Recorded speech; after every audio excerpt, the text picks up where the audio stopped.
Selamat datang di Alur Donghua.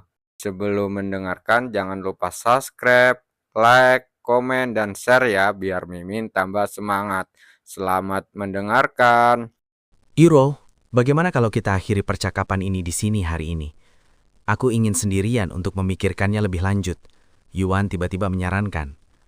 Setelah hening sejenak, Yuro berkata, "Baiklah, aku akan meninggalkanmu sendirian malam ini. Tolong pikirkan ini baik-baik, kakak. Aku tidak ingin berpisah darimu." Baik. Setelah mematikan lampu, Yuro meninggalkan kamar Yuan dan kembali ke kamarnya sendiri. Namun, tepat saat dia bersiap untuk tidur, teleponnya mulai berdering. Yuro menatap penelepon. Itu dari ayahnya, Yu Yong. "Ya, ayah? Apakah kau sudah berbicara dengannya?" tanya Yu Yong padanya. "Sudah, ayah. Apa tanggapannya?" "Kakak Tian, dia bilang dia butuh waktu lebih untuk memikirkannya," kata Yuro. Seketika terdengar dengusan dingin dan Yu Yong berkata, "Apa yang perlu dia pikirkan? Jawabannya seharusnya sudah jelas. Apakah penyakitnya mulai memengaruhi otaknya? Yuro, katakan padanya bahwa dia punya waktu 3 hari untuk memutuskan. Jika dia tidak memutuskan sampai saat itu, kami akan memutuskan untuknya dengan mencabut hak warisnya." Aku mengerti, ayah.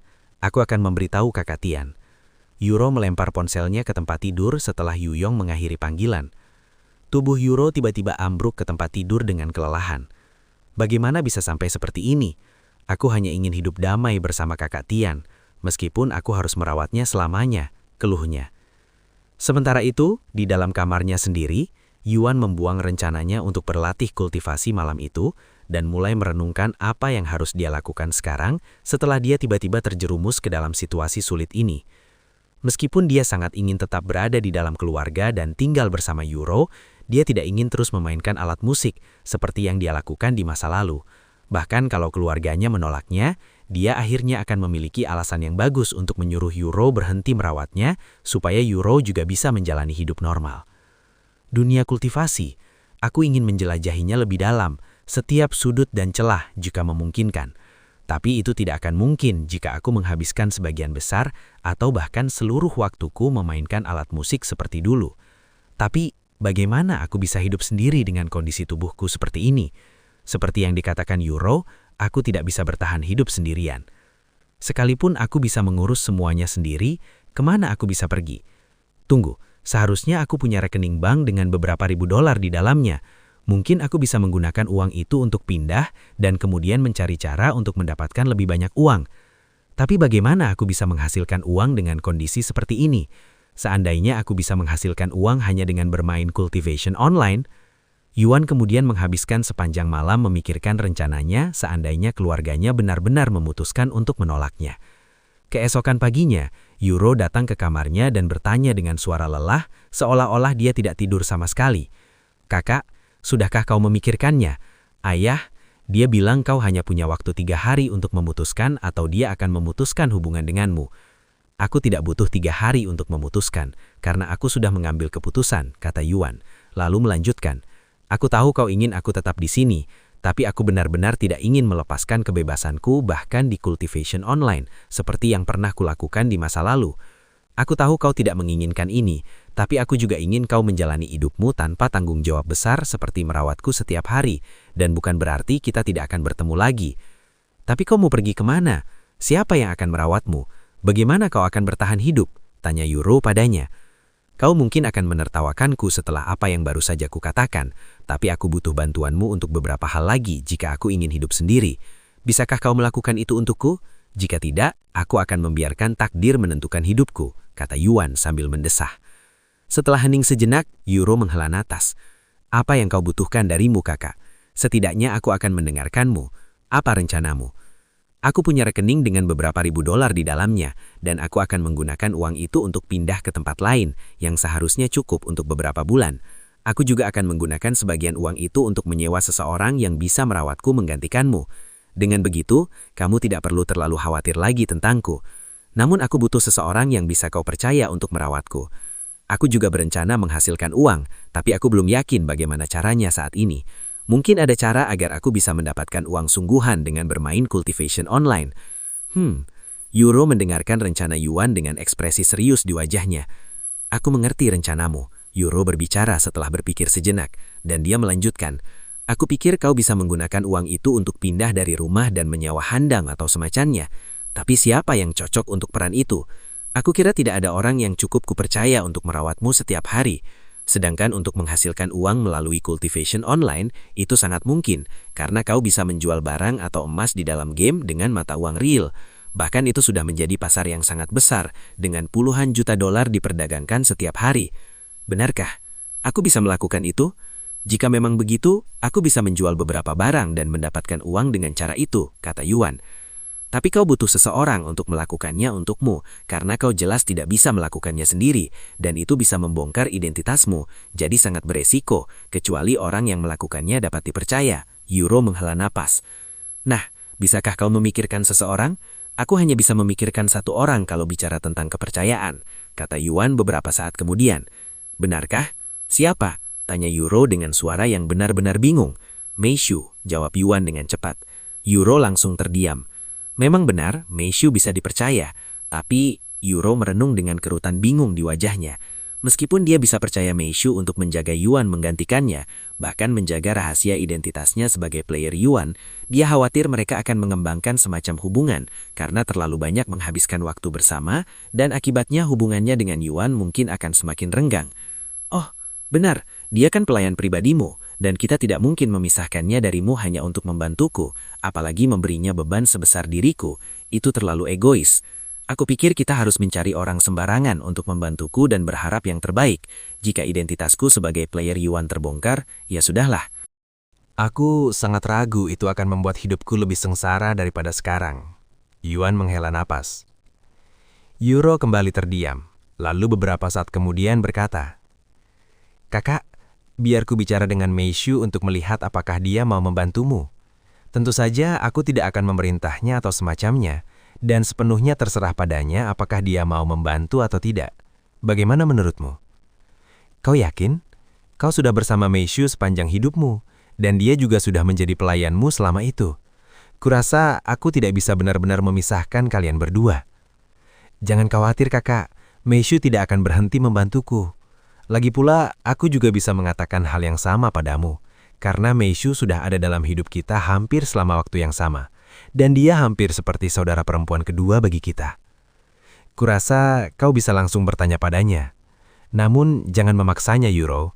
Sekalipun kau mencoba membantuku, aku tidak ingin kau memaksa Meishu, karena aku tidak akan menerima bantuannya jika itu yang terjadi. Kau pikir aku ini siapa, saudaraku? Aku tidak masuk akal seperti sebagian orang di keluarga ini. Aku tidak akan memaksanya. Aku bersumpah. Baiklah, kalau kau bilang begitu. Apakah kamu akan bermain cultivation online hari ini? Tanya Euro kepadanya setelah rutinitas harian mereka. Tidak, aku akan istirahat hari ini. Lagi pula, tidak ada yang bisa dilakukan sampai minggu depan. Oke. Setelah membersihkan diri, Euro pergi untuk sarapan dan bersiap-siap ke sekolah. Dalam perjalanan ke sekolah, Euro bertanya kepada Meishu saat mereka duduk di dalam mobil. Meishu, ada sesuatu yang penting yang ingin kutanyakan padamu. Euro menatap Meishu tepat di matanya dengan ekspresi serius di wajahnya. Ada apa, Nona muda? Euro menarik napas dalam-dalam, dan dia mulai menjelaskan situasi mengenai Yuan kepadanya. Begini, orang tuaku sedang mempertimbangkan untuk menyuruh kakak Tian memainkan alat musik di dalam cultivation online seperti yang biasa dia lakukan saat masih muda, tetapi kakakku menolak. Masalahnya adalah, jika dia menolak, mereka akan memutuskan hubungan dengannya dan mengusirnya dari rumah. Apa? Meishu menutup mulutnya karena terkejut, karena ia hampir tidak percaya apa yang dia dengarnya. Bagaimana mungkin para tuan besar? Apa rencana nona muda dan tuan muda? Meishu tak kuasa bertanya, karena ini pasti akan mengubah seluruh keluarga secara keseluruhan. Kami belum tahu pasti, tetapi kakak Tian berniat meninggalkan keluarga dan hidup sendiri. Namun, kondisinya saat ini tidak memungkinkan. Karena itu, dia berpikir untuk mempekerjakan orang lain untuk merawatnya, karena dia tidak ingin aku menanggung beban ini lagi. Itu sangat mirip dengan tuan muda. Meishu mengangguk. Tapi masalahnya adalah, aku tidak mengenal siapapun yang cukup kupercaya untuk merawat kakak Tian. Ada banyak orang jahat di luar sana, orang-orang tak berhati yang akan memperlakukan kakak Tian dengan buruk atau memanfaatkan kondisinya, dan aku sangat takut akan hal itu. Euro berbicara dari lubuk hatinya. Meskipun terdengar seperti dia tidak mencoba mendapatkan simpati dari Meishu agar bisa menekan Meishu dengan rasa bersalah, sebenarnya bukan itu masalahnya, karena Yuro benar-benar takut seseorang akan memanfaatkan Yuan. Memang, dunia ini dipenuhi orang jahat. Tak diduga, Meishu menyetujui. Lagi pula, aku sudah memikirkan orang-orang yang cukup kupercaya untuk menjaga kakak Tian. Dan setelah memikirkannya cukup lama, aku hanya bisa memikirkan satu orang yang cukup kupercaya. Dan itu adalah kamu, Meishu. Aku? Meishu menunjuk dirinya sendiri dengan ekspresi terkejut di wajahnya. Tapi aku adalah pelayan nona muda. Aku tahu, Yuro cepat menyela, dan melanjutkan. Aku tahu kau adalah pelayan pribadiku dan sudah menjadi pelayanku sepanjang hidupku. Tetapi aku hanya bisa mempercayakanmu untuk merawat kakak Tian. Tentu saja, aku hanya memintamu, dan jika kau menolak, aku tidak akan mempermasalahkanmu, karena aku tahu betul dari pengalaman betapa sulitnya merawat kakak Tian, terutama jika kau melakukannya setiap hari selama bertahun-tahun. Dan bahkan kakak sendiri mengatakan bahwa itu semua terserah padamu, apakah kau mau mendengarkan permintaan kami atau tidak. Kau tidak perlu langsung memberi jawaban, pikirkan dulu, kita akan melanjutkan percakapan ini saat kita kembali ke rumah. Tanya Yuro kemudian. Saya mengerti nona muda, Meishu mengangguk, merasakan banyak emosi yang membingungkan di hatinya. Saat Yuro bersekolah, Yuan fokus pada kultivasi. Sekarang bahkan orang tuaku sendiri sudah kehilangan harapan padaku. Aku hanya bisa mengandalkan Yuro dan diriku sendiri untuk bertahan hidup. Seharusnya aku sudah menduga hal ini akan terjadi cepat atau lambat. Yuan menggertakkan giginya karena frustrasi, hatinya terbakar oleh keinginan dan hasrat untuk keluar dari tempat mengerikan ini. Berlatih kini menjadi satu-satunya harapanku untuk sembuh.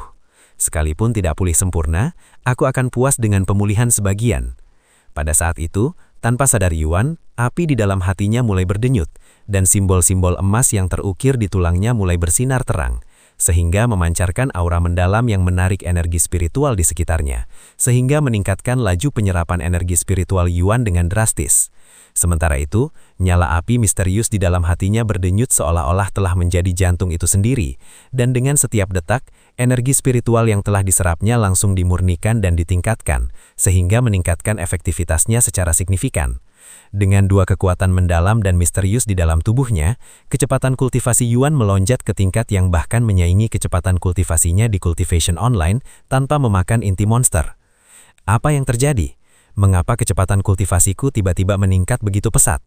Meskipun Yuan tidak mengetahui apa yang terjadi di dalam tubuhnya, Yuan dapat merasakan bahwa ada sesuatu yang telah berubah, karena kecepatan kultivasinya tiba-tiba meningkat. Namun dia tidak mengeluh. Dan karena khawatir itu hanya sementara, Yuan fokus pada kultivasi tanpa memikirkan hal lain. Sebuah perasaan segar tiba-tiba meledak di dalam tubuhnya, menandakan bahwa ia telah mencapai sebuah terobosan, mencapai tingkat murid spirit ke-8 dalam hanya 1 jam sejak ia mulai berkultivasi. Perasaan segar yang sama terjadi lagi hanya 3 jam kemudian, yang berarti Yuan mengalami terobosan lagi, mencapai puncak tingkat murid spirit. Aku sebelumnya berhasil masuk prajurit spirit tanpa memerlukan pencerahan apapun, tapi itu layaknya karena permainan. Jika aku ingin mencapai prestasi yang sama di dunia nyata, aku mungkin harus mengalami pencerahan ini. Mari kita lihat, apakah aku bisa membuat terobosan lain lagi. Dengan pemikiran itu, Yuan mulai berlatih kultivasi lagi. 6 jam kemudian, Yuan bisa merasakan tubuhnya dipenuhi energi spiritual. Namun, dia tidak bisa memasuki tingkat prajurit spiritual, seolah-olah ada sesuatu yang mencegahnya untuk maju.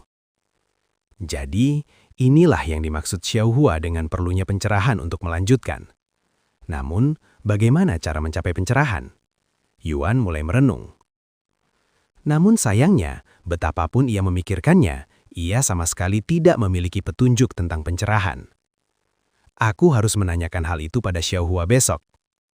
Sementara itu, sepulang sekolah, Yuro naik limusinnya bersama Meishu. Setelah pintu tertutup dan mobil mulai bergerak, mereka melanjutkan percakapan mereka dari pagi tadi. "Apakah kau sudah memikirkannya, Meishu?"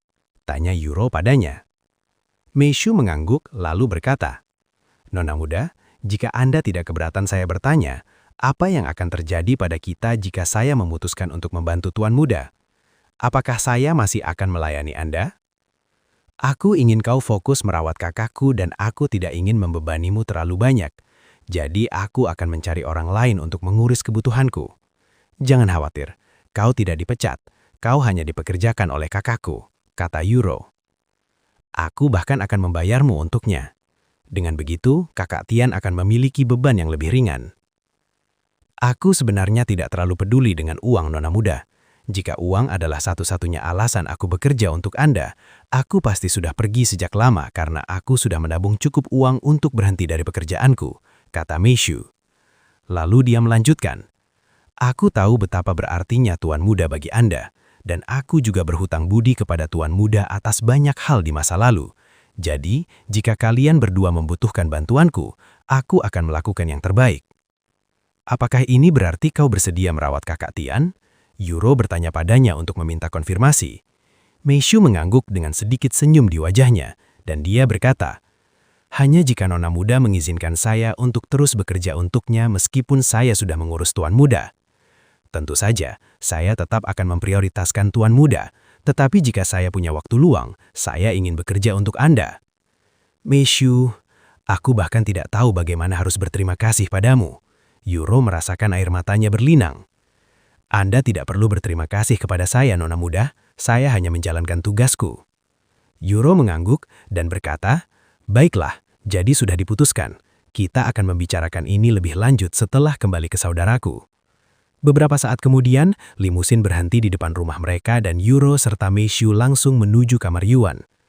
Kakak, aku punya kabar gembira, kata Yuro sambil membuka pintu. Aku bisa mendengarmu dengan jelas, Yuro. Tidak perlu berteriak, kata Yuan dengan senyum. Meishu, silahkan beritahu dia, kata Yuro kepada Meishu yang baru saja masuk ke ruangan. Meishu kemudian mendekati tempat tidur sebelum membungkuk dan memberi hormat kepada Yuan. Tuan Muda, saya Meishu akan berada di bawah pengawasan Anda mulai hari ini. Hah?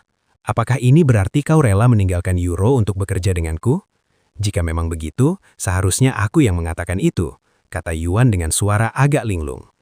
Iya, tapi saya tidak akan meninggalkan sisi Nona Muda. Saya telah memutuskan untuk bekerja untuk kalian berdua, karena saya telah dilatih untuk tujuan ini. Bukankah ini hebat, saudaraku? Sekarang setelah kita menyelesaikan masalah pengasuhmu, kita hanya punya 2 masalah lagi, rumah barumu dan... Yuro tiba-tiba berhenti di tengah kalimatnya. Kemudian dia menutup pintu dan melanjutkan dengan suara lebih rendah. Meishu, kami akan memberitahumu sebuah rahasia besar yang tidak boleh kau ungkapkan kepada siapapun, bahkan kepada orang tuaku, oke? Bahkan para tuan besar, Meishu. Meishu menelan ludah dengan gugup. Rahasia apa yang akan mereka ceritakan kepadanya? Bisakah kau berjanji untuk tidak memberitahu siapapun, Meishu? Rahasia ini sangat berkaitan dengan menjaga kakak Tian juga. Meishu mengangguk dengan serius dan berkata, saya berjanji, Nona Muda, bahwa saya tidak akan memberitahu siapapun meskipun saya disiksa sampai mati. Itu agak berlebihan, tapi baiklah. Yuro terkejut dengan keseriusan Meishu. Ngomong-ngomong, apakah kau tahu tentang pemain Yuan? Pemain yang belakangan ini ramai dibicarakan semua orang. Nah, itu, sebelum Yuro sempat menyelesaikan kalimatnya, Meishu menyela dan berkata, pemain Yuan adalah Tuan Muda, bukan? Aku tahu. Yuro menatapnya dengan wajah terkejut. Tunggu sebentar, kau tahu? Bagaimana kau tahu bahwa aku adalah pemain Yuan dan sudah berapa lama kau mengetahuinya? Yuan bertanya pada Meishu setelah hening sejenak karena Yuro terlalu terkejut untuk berbicara. Aku yakin kita telah menyembunyikannya dengan sangat baik. Kompetisi musik, begitulah cara saya mempelajarinya, kata Meishu dengan suara kenang. Nona Muda itu mengatakan bahwa Tuan Muda sedang mengikuti kompetisi musik. Lalu, pemain Yuan berhasil meraih juara pertama dalam kompetisi musik beberapa waktu lalu. Ketika saya bertanya kepada Tuan Muda alat musik apa yang dia mainkan dalam kompetisi, dia mengatakan itu adalah kecapi, yang kebetulan adalah kompetisi yang sama di mana pemain Yuan memenangkan juara pertama. Jadi saya berasumsi bahwa Tuan Muda itu adalah pemain Yuan. Barulah setelah ucapan Nona Muda barusan yang mengkonfirmasi kecurigaan saya. Jadi kau baru mengetahuinya sekitar sehari, tanya Yuan padanya. Benar sekali. Kau tidak menceritakan ini kepada siapapun, kan? Yuro bertanya padanya akhirnya. Tentu saja tidak, Nona Muda. Itu hanya kecurigaan sampai saat ini saja. Meishu mengagalkan kepalanya. Baiklah, karena kau sudah mengetahuinya, ini akan sangat memudahkan kami. Tuan Tian perlu mencari nafkah di masa depan, dan dia berniat menjual beberapa barang di cultivation online dengan uang sungguhan. Namun jelas, dia tidak akan mampu melakukannya sendirian, jadi kau akan melakukannya untuk dia. Itulah sebabnya tidak sembarang orang bisa melakukan pekerjaan ini. Meishu mengangguk. Saya mengerti. Ngomong-ngomong, Kakak Tian, meskipun kau sudah memutuskan untuk meninggalkan keluarga, mari kita menunggu sampai hari terakhir agar kita punya lebih banyak waktu untuk bersiap. Meskipun kita sudah menemukan seseorang untuk merawatmu, kita masih perlu mencari rumah baru untukmu. Besok akhir pekan, jadi aku akan menelpon beberapa orang dan melihat apakah mereka punya tempat. Pada akhirnya, aku lebih suka jika kau tinggal dengan seseorang yang aku kenal. Baik, kata Yuan. Yuro dan Meishu meninggalkan ruangan untuk menyiapkan makan malam untuk Yuan. 1 jam kemudian, Yuro kembali ke kamar untuk memenuhi kebutuhannya. Yuro, aku ingin bermain malam ini. Aku sudah cukup tidur pagi ini. Oke, kata Yuro sambil merapikan rambut panjangnya dan meletakkan konsol di kepalanya sebelum menyalakan daya. Saat Yuan memasuki permainan, Yuro membersihkan tempat itu dan meninggalkan kamarnya. Sementara itu, Yuan memanggil Xiaohua. Xiaohua, aku punya pertanyaan mengenai sesuatu yang kau katakan sebelumnya.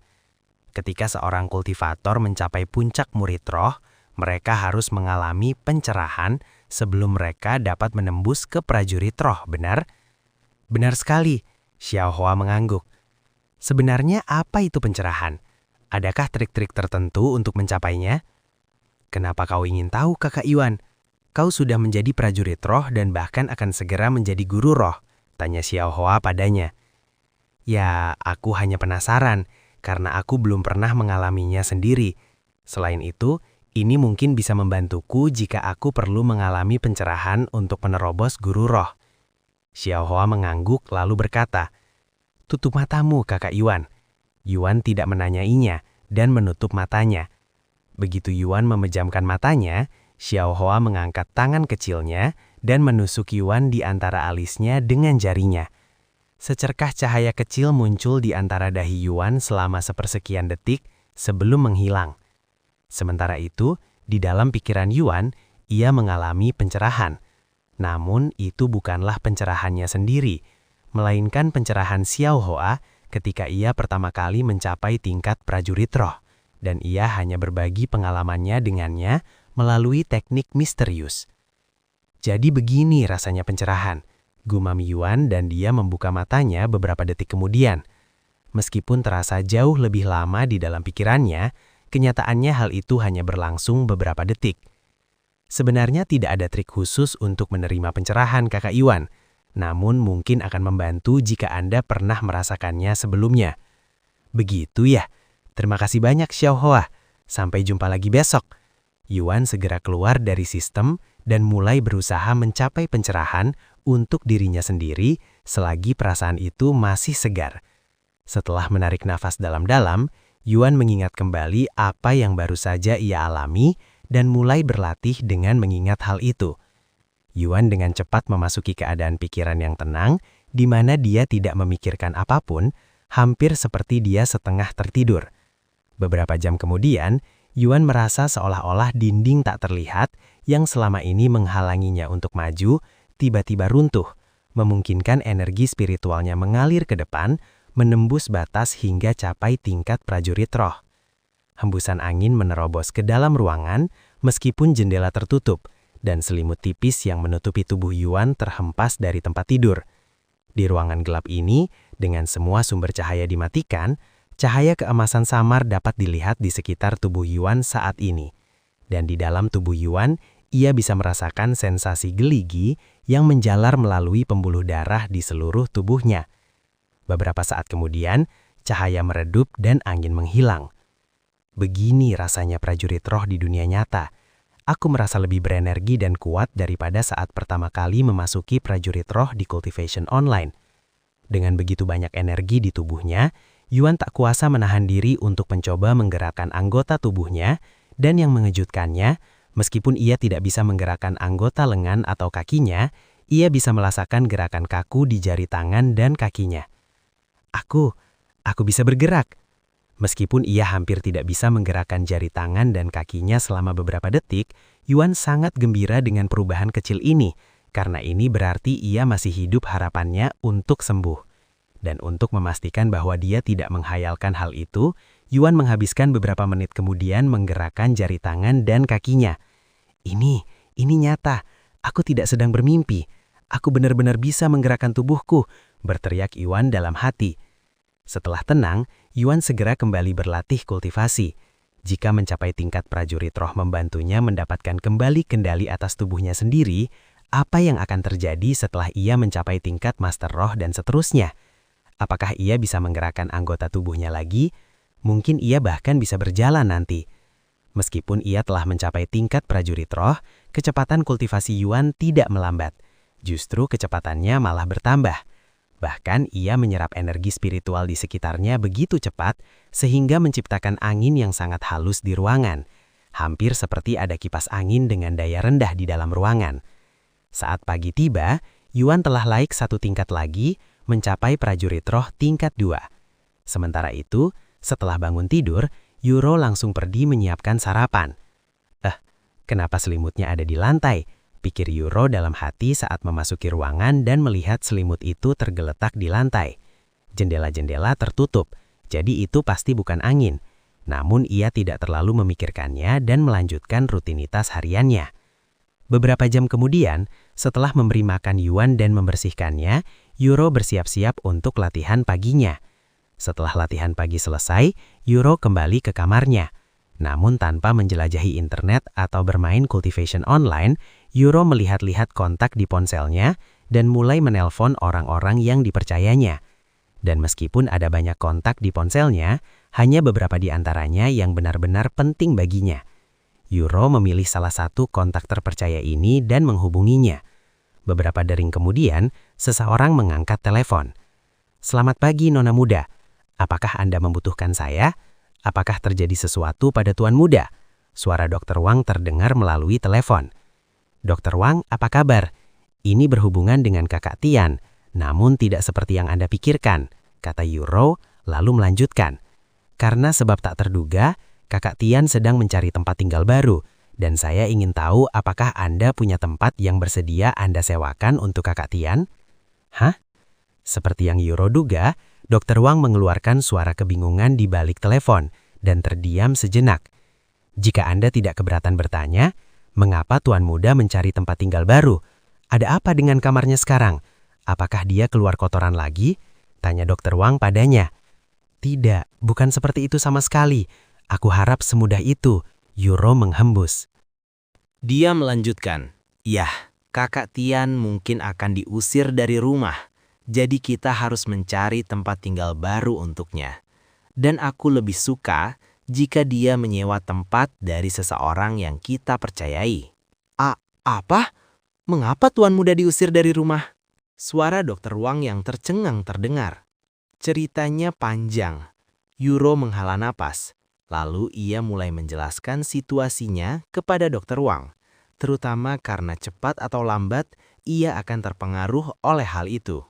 Lagi pula, begitu orang tua mereka memutuskan hubungan dengan Yuan, mereka tidak akan lagi membayar biaya pengobatannya.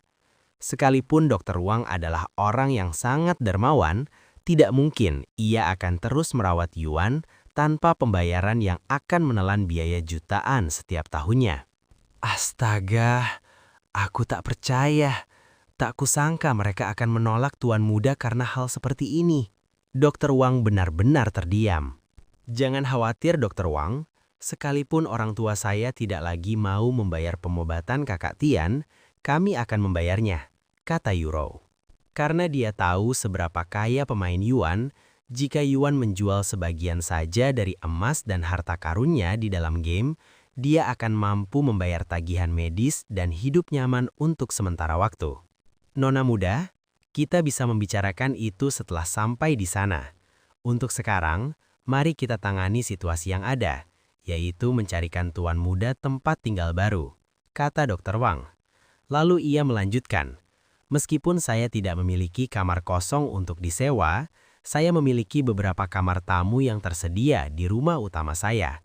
Dan jika Anda tidak keberatan, Anda dapat memindahkan Tuan Muda ke sana. Dengan begitu, saya dapat memantaunya dengan lebih mudah. Tentu saja itu gratis. Anda tidak perlu membayar sewa kepada saya. karena keluarga Anda telah menyumbangkan lebih dari cukup untuk rumah sakit saya. Rumah utama Anda? Yuro langsung ragu-ragu. Jika ini adalah rumah utama mereka, cucu Dr. Wang seharusnya juga ada di sana. Dan dia lebih suka tidak membiarkan Yuan begitu dekat dengannya tanpa pengawasan. Aku akan membiarkan kakak Tian tinggal di sana jika itu adalah pilihan terakhir kita. Dengan pertimbangan itu, Yuro berkata, "Terima kasih atas tawaran Anda, tetapi saya tidak bisa membiarkan saudara Yuan mengganggu keluarga Anda seperti ini, Dr. Wang. Saya akan melihat apakah ada pilihan lain terlebih dahulu. Jika tidak, saya akan menghubungi Anda lagi. Saya mengerti, pintu saya akan selalu terbuka untuk tuan muda kapanpun. Saya yakin cucu perempuan saya Wang Shuying juga tidak keberatan jika tuan muda datang ke sini," kata Dr. Wang. Yuro menutup telepon tak lama kemudian dan berseru, "Inilah alasan kenapa aku tidak ingin kakak Tian tinggal di sana. Siapa tahu apa yang mungkin dilakukan rubah itu pada kakakku saat aku tidak ada." Beberapa waktu kemudian, Yuro menghubungi beberapa orang lagi, tapi tidak membuahkan hasil. Sepertinya hanya ada satu orang lagi yang perlu dihubungi. Yuro mengangkat telepon dan mengetuk nama Xia Jingyi. "Kak Ro, aku baru mau meneleponmu. Apa kau akan bermain Cultivation online hari ini? Aku baru saja selesai membuka kotak konsolnya." "Oh, ada hal lain yang terjadi, jadi aku tidak bisa bermain akhir pekan ini," kata Yuro. "Apa yang terjadi? Kau terdengar tidak senang?" Xia Jingyi tiba-tiba bertanya. Setelah menghela napas, Yuro menjawab, "Aku sedang mencari tempat tinggal untuk kakakku. Aku tidak ingin membahas detailnya, tapi dia perlu segera mencari rumah baru." "Begitu ya?" Setelah hening sejenak, Xia Jingyi berkata, "Baiklah, jika kau sedang mencari tempat tinggal, bagaimana kalau aku meminjamkanmu salah satu kamar di apartemen milik orang tuaku? Kamu tidak perlu membayar apapun. Letaknya juga tidak terlalu jauh dari sekolah kita, jadi kamu bisa mengunjunginya sepulang sekolah." "Benarkah?" Yuro langsung gembira setelah mendengar itu. "Iya, aku akan memberitahu orang tuaku bahwa rumah itu sedang ditempati, agar mereka tidak menyewakannya secara tidak sengaja." "Terima kasih banyak, Kak. Aku pasti akan membalas budimu saat ada kesempatan." "Kau tidak perlu membalas budiku, Kak Ro. Lagi pula kita teman, dan kau sudah banyak membantuku di sekolah. Malah seharusnya aku yang membalas budimu atas semua yang telah kau lakukan untukku," kata Xia Jingyi sambil tersenyum hangat.